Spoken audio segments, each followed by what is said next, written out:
நம்முடைய இரட்சகராகிய இயேசுவின் நாமத்தில் உங்கள் யாவருக்கும் என் அன்பின் வாழ்த்துக்கள். நான் உங்களை பரிசுத்தமாக்குகிற கர்த்தர். லேவியராகமம் 20:8 என் கட்டளைகளை கை கொண்டு நடவுங்கள், நான் உங்களை பரிசுத்தமாக்குகிற கர்த்தர். நம் வாழ்க்கையின் முக்கியமான குறிக்கோள்கள் என்ன?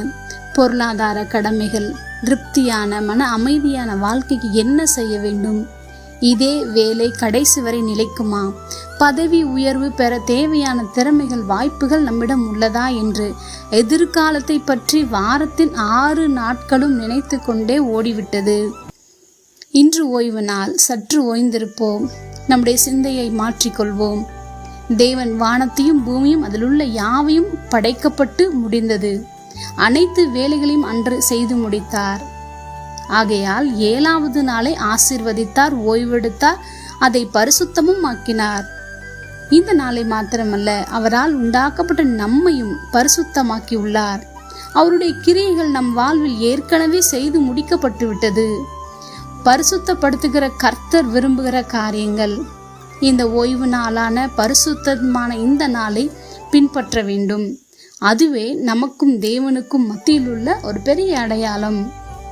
இன்று கிருமி நாசினிகளை நோய் தடுப்பு முன்னெச்சரிக்கையாக மேற்கொள்கின்றனர்.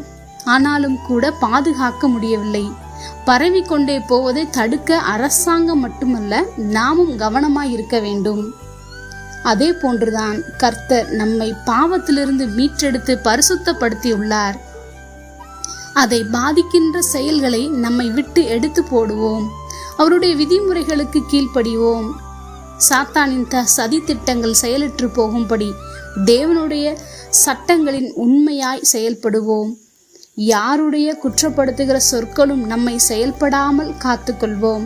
பரிசுத்தத்தை போற்றுவோம், பாவத்தை வெறுப்போம். ஜெபம். அன்பின் பரம தகப்பனே, எப்பொழுதும் எங்களோடு கூட இருக்கிறவராகவே இருக்கிறவரே, நீர் எங்களை பரிசுத்தமாக்குகிற கர்த்தர் என்பதை அறிந்து நாங்கள் அதற்காக நன்றி செலுத்துகிறோம். இயேசுவின் நாமத்தில் பிதாவே.